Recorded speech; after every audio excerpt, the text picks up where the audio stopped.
Bonjour bien-aimés dans le Seigneur, que Dieu vous bénisse partout où vous nous suivez, partout où vous captez ce message de ce dimanche. Nous sommes très contents de vous voir encore, de vous revoir et que vous nous regardez. Je bénis le Seigneur pour ce temps particulier qu'il nous a donné. Je ne vois pas que vous êtes des perdants, vous êtes des gagnants, parce que combien de personnes comme moi et vous, ils ont cherché à avoir des temps comme celui-ci, mais ils n'ont pas pu avoir ces temps. Donc c'est vraiment une grâce pour vous et pour nous de se présenter devant vous pour vous parler de la part de Dieu. Mon exhortation de ce matin s'intitule, donc le thème de mon exhortation de ce matin, c'est plus sur la révélation. Ouais, lorsqu'on parle de la révélation, on veut simplement dire que quelque chose qui est caché, peut-être tu vois déjà quelque chose ou tu fais déjà une lecture, mais tu n'as pas la profondeur ou soit la clarté de cette lecture. Et c'est ça maintenant la révélation.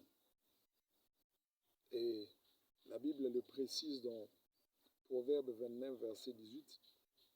La Bible dit ceci: un peuple sans révélation, c'est un peuple sans frein. Donc moi je peux dire que un homme ou une femme sans révélation, c'est quelqu'un mort. Pourquoi mort? Parce que nous sommes dans un monde auquel ce n'est pas le physique qui dirige le physique. Non, ça c'est pratiquement quelque chose que nous devons comprendre. C'est le spirituel. C'est ce qui est spirituel qui dirige ou qui commande les physiques. Tout exercice que nous faisons sur le plan physique, c'est déjà initié ou déjà colporté sur le plan spirituel. Et nous, sur le plan physique, nous subissons que ce qui a été fait sur le plan spirituel. Même dans le domaine de la délivrance, vous ne pouvez pas obtenir votre délivrance que sur le plan physique, ou parce que vous avez décidé d'avoir la délivrance physiquement comme ça. Non. Votre délivrance, c'est l'influence, c'est quelque chose que vous avez eu sur le plan spirituel et vous le verrez aussi sur le plan physique. C'est ça l'importance de la révélation. Donc, la révélation vous permet d'avoir une lumière sur quelque chose, une vraie lumière sur quelque chose que vous devez connaître et avoir comme lumière.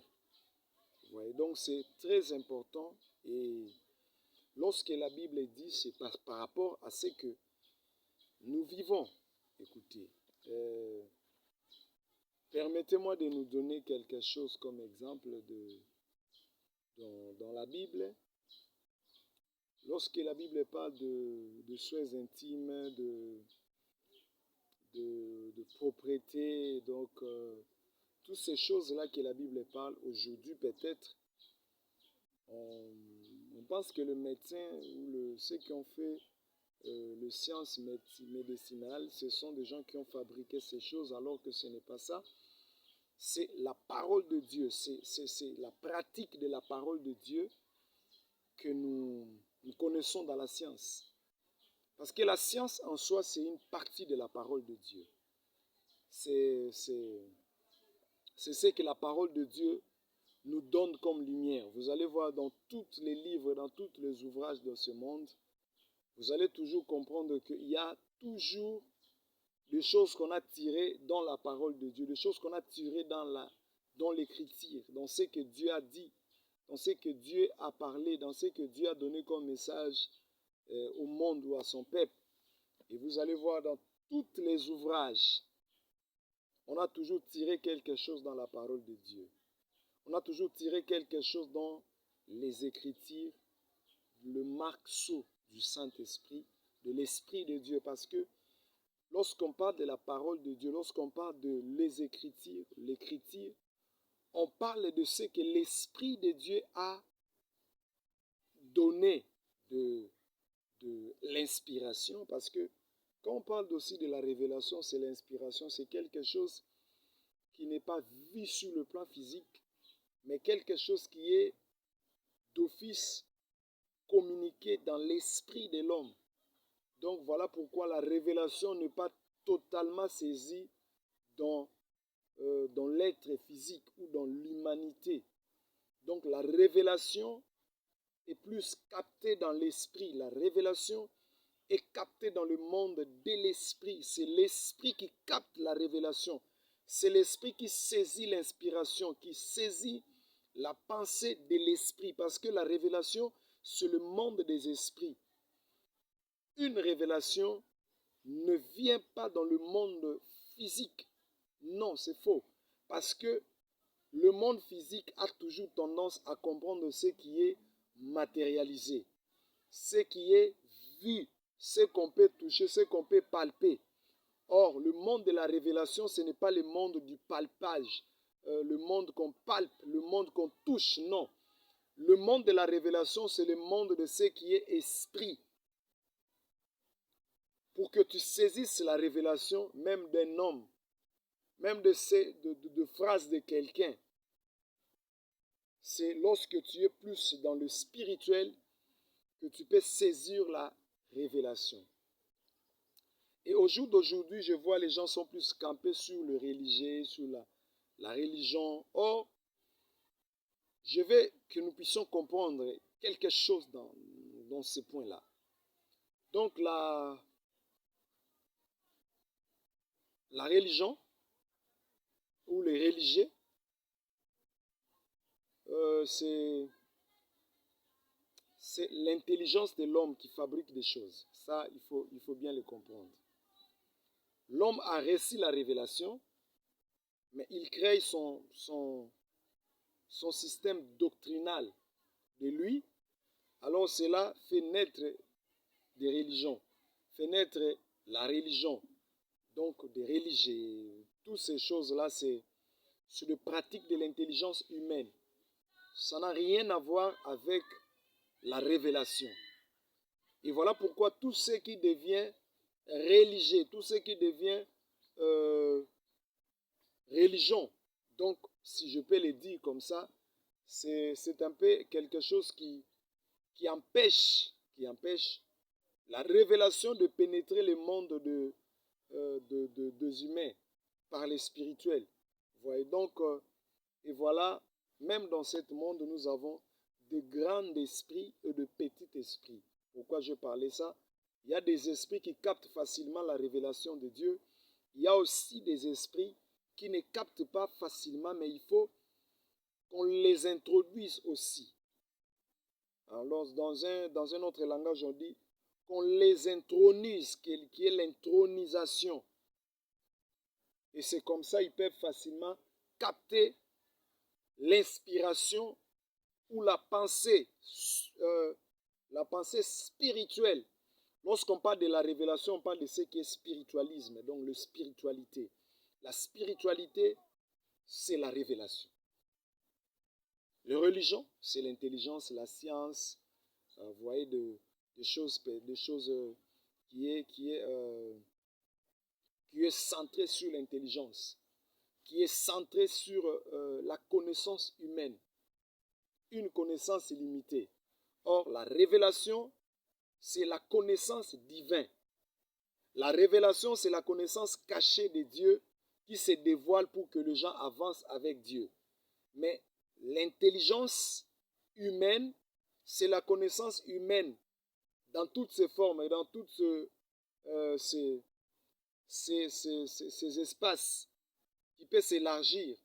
Mais la révélation maintenant, c'est la connaissance divine.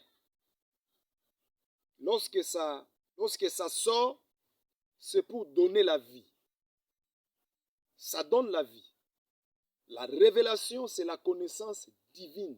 C'est la connaissance divine. Lorsque ça sort, c'est pour que nous puissions avoir la vie. Et c'est comme ça que nous devons comprendre cela. Et c'est très, très important de le savoir et de le comprendre. Et voilà pourquoi Dieu mentionne par son serviteur, il dit que un peuple sans révélation, c'est un peuple aveugle. Vous voyez, lorsque Jésus parle dans Jean chapitre 8, lorsque on lit ce passage, on voit Jésus parler de juifs qui ne comprenaient pas la personne de Christ. Il était combattu par ses frères parce que il n'avait pas la révélation de cette personne-là. Il n'avait pas la révélation de Christ. Voilà pourquoi on le combattait. Il était combattu parce que le juif n'avait pas la révélation de celui qu'il était, et c'est pourquoi on le combattait. On le combattait parce que il était Dieu, mais l'image, ou soit la forme qui s'est présentée,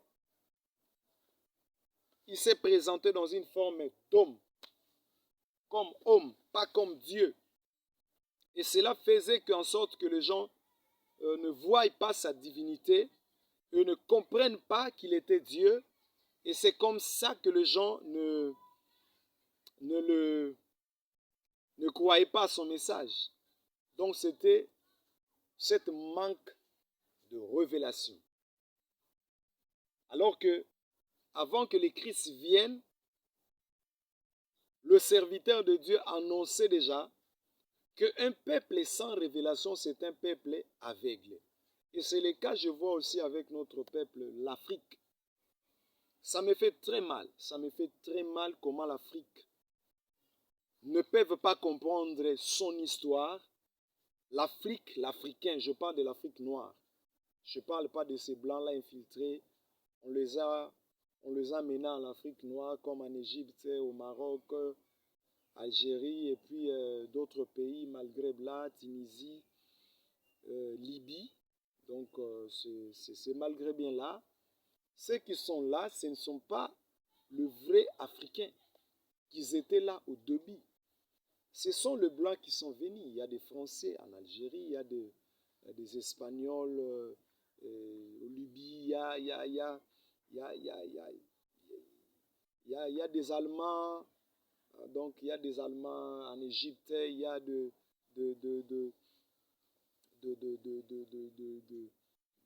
Anglais, donc ils sont là. Ce ne sont pas vraiment des Africains qui ont commencé cette partie-là d'Afrique.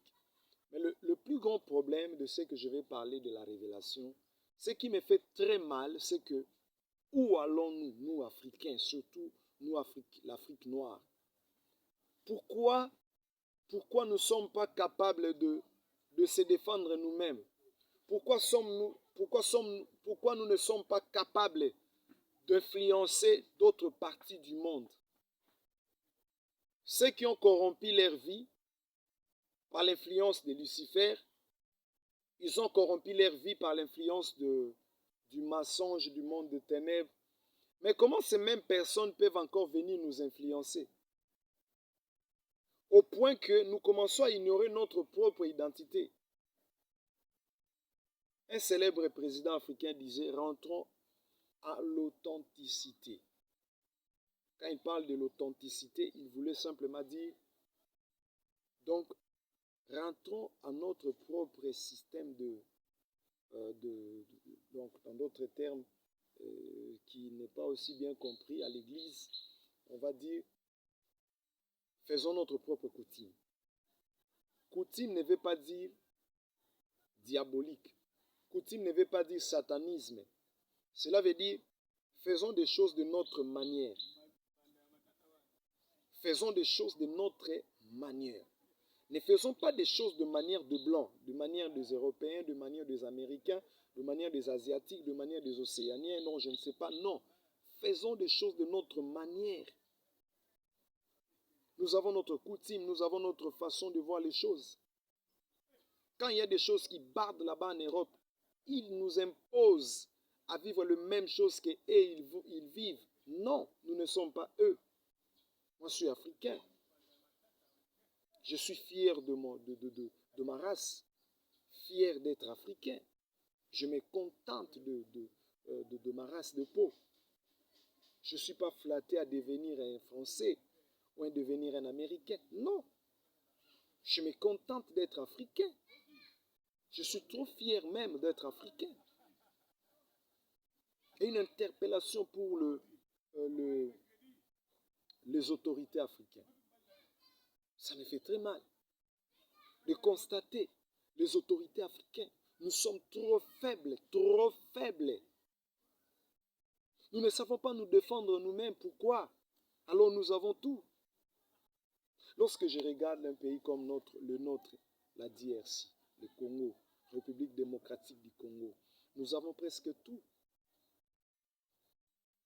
Le pays qui engorge en lui toute forme de richesse qui est dans le monde. Il y a le pétrole, il y a les diamants, il y a les colbats, il y a le coltan. Nous avons même le mercure. Oh, ça je ne sais pas quoi dire. Et au-delà de ça, nous avons encore d'autres richesses qui sont sur terre. Mais malheureusement, on a des autorités qui se contentent à regarder l'Europe, qui se contentent à regarder l'Amérique. Alors lorsque Dieu nous regarde, il se dit, un peuple béni, qui ne savent pas exploiter sa bénédiction, qui regarde auprès des personnes qui n'ont pas cette bénédiction, c'est malheureux. Qu'est-ce qui se passe? Pourquoi nous ne sommes pas capables de nous-mêmes travailler pour que nous puissions devenir très puissants? Imaginez, le jour où la RDC va se réveiller, comprendre, les Congolais de la DRC, de la RDC, nous allons nous réveiller, nous allons comprendre que nous avons donc nous sommes vraiment un peuple très fortement béni. Je dis très fortement béni.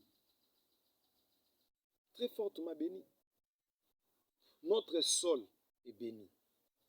L'air, cela veut dire l'oxygène qui dégage notre pays est béni. Donc partout, dans tous les domaines, nous sommes bénis. Un peuple fort, un peuple redoutable, comme la Bible dit dans Ésaïe chapitre 18 et chapitre 17 encore. La Bible dit un peuple redoutable, le pays des messagers rapides, le pays par qui l'évangile du temps de la fin va passer. Mais lorsque je regarde, je parlais de l'Afrique parce que nous sommes en Afrique et précisément en Afrique centrale et aussi entourés par les 9 pays auxquels nous avons des frontières. Donc cela veut dire le développement de la RDC va faire en sorte que tous les 9 pays qui nous entourent puissent aussi se développer. Tant que notre pays ne va pas se développer, tous les 9 pays resteront toujours dans la pauvreté, dans la misère. Nous sommes le moteur du développement de l'Afrique. Lorsque je vois les 9 pays qui nous entourent, ils sont aussi attachés des autres pays. Vous voyez comment, lorsque la RDC vit son décollage, c'est toute l'Afrique qui sera totalement décollée. Le décollage de toute l'Afrique. Ça me fait très mal de voir et de constater, même nos autorités, les autorités de mon pays, ne savent pas faire cette lecture exactement. Qu'est-ce que nous allons chercher en Europe? Qu'est-ce que nous allons chercher en Amérique? Nous avons tout ici. Nous avons tout ici. Nous avons des arbres à l'équateur. Nous avons de poissons. Nous avons des animaux. Nous avons des oiseaux. On a tout. On a l'heure. On a une terre fertile partout. Donc la terre congolaise est fertile partout. Donc, il n'y a pas des endroits auxquels on peut aller et puis ne pas voir l'impact de notre terre. Donc la terre congolaise est fertile partout. Il n'y a pas un endroit auquel notre terre congolaise ne produira pas ou ne va pas donner quelque chose de meilleur. Non, partout nous sommes bénis. Nous sommes bénis partout. Donc la terre congolaise est bénie sur toutes les formes. Et lorsque je regarde, je regrette tant. Et ça me fait très mal de voir et de comprendre que dans mon pays, nous continuons toujours à dépendre de l'extérieur. Mais comment ça? Lorsque nous sommes en train de passer dans des périodes électorales, ce sont toujours des Européens, des Américains qui décident qui sera à la tête du pays. Pourquoi? Pourquoi? Je me demande pourquoi. Alors pourquoi nous avons eu l'indépendance? Si nous sommes indépendants, faisons des choses de notre manière. Choisissons nous-mêmes nos dirigeants. Choisissons nous-mêmes des personnes qui vont nous diriger. Il ne faut pas toujours qu'on puisse subir l'influence de l'extérieur. Pourquoi? Qu'est-ce qui se passe? Je parle comme apôtre de Jésus-Christ. Ça me fait trop mal de comprendre à l'Afrique. Jusqu'à présent, nous sommes toujours aveuglés. De ne pas comprendre que tous ces blancs, ils envient. C'est l'Afrique qu'ils veulent. Mais comment? On ne peut pas transformer notre pays. On ne peut pas transformer notre continent. Pourquoi nous cherchons toujours à aller vivre aux États-Unis d'Amérique, aller vivre en France, aller vivre donc dans d'autres pays? Mais alors nous avons toutes les richesses. Qu'est-ce qui se passe? C'est parce que nous avons mis dans notre tête de dépendre d'eux.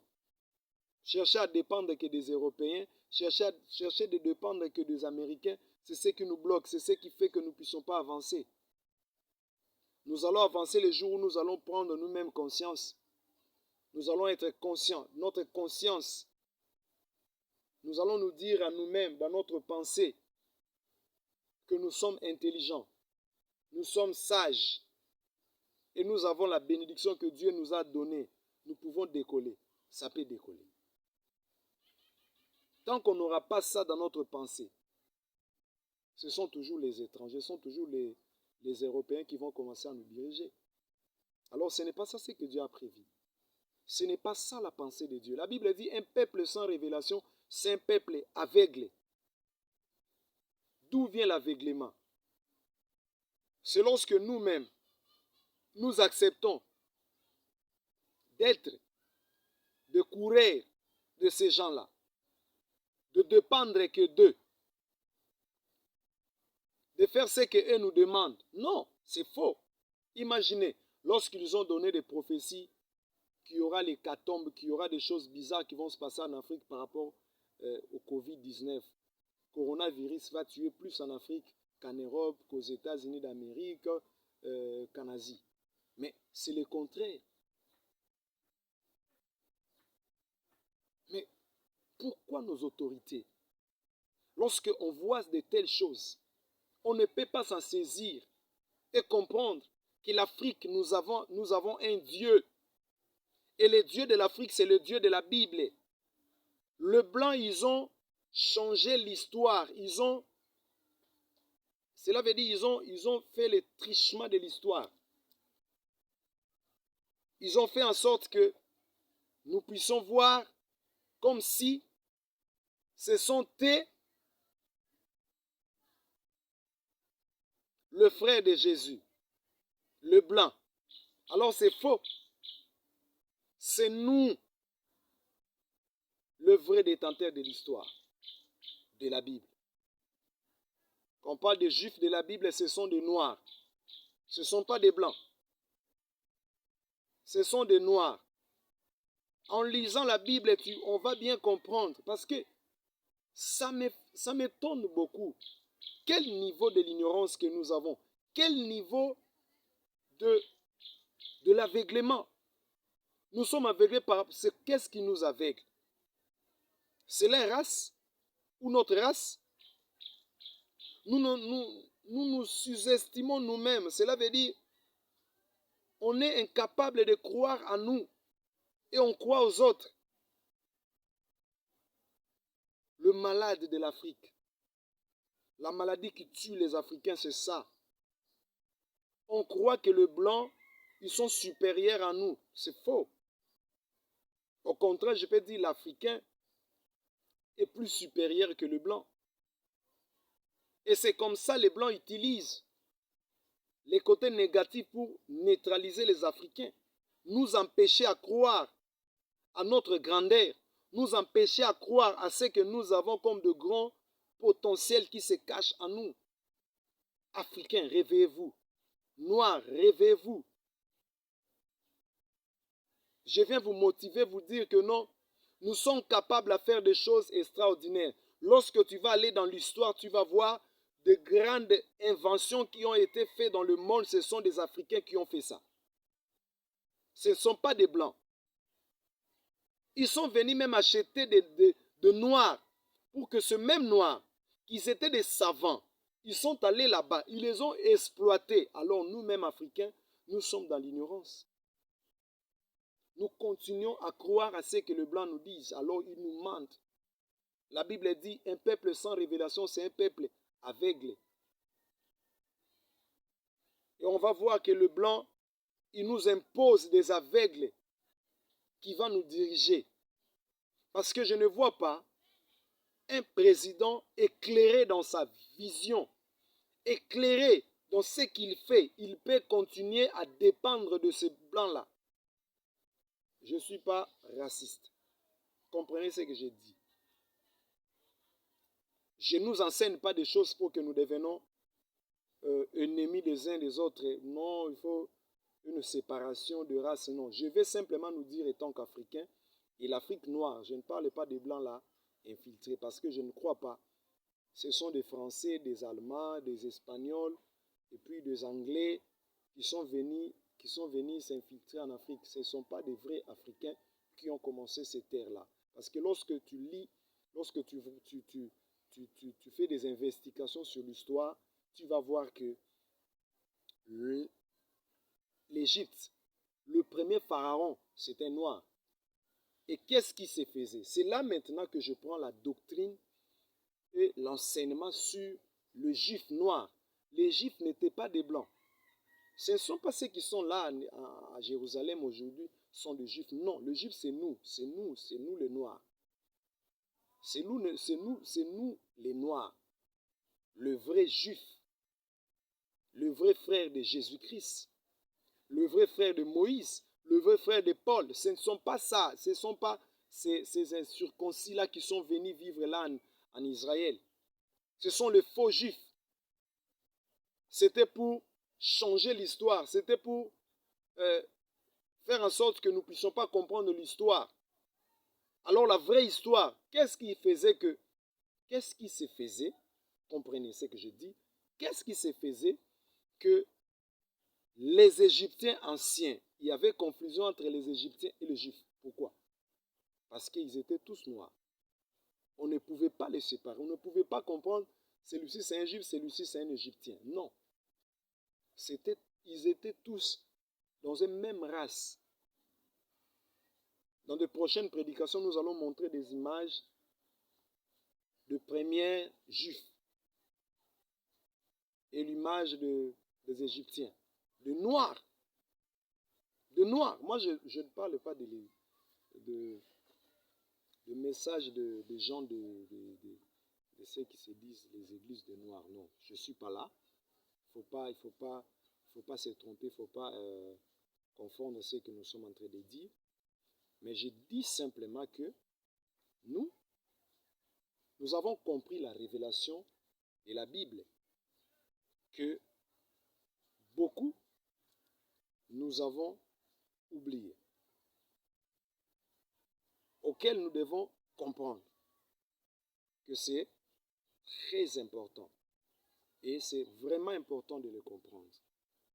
Un peuple sans révélation, c'est un peuple aveugle.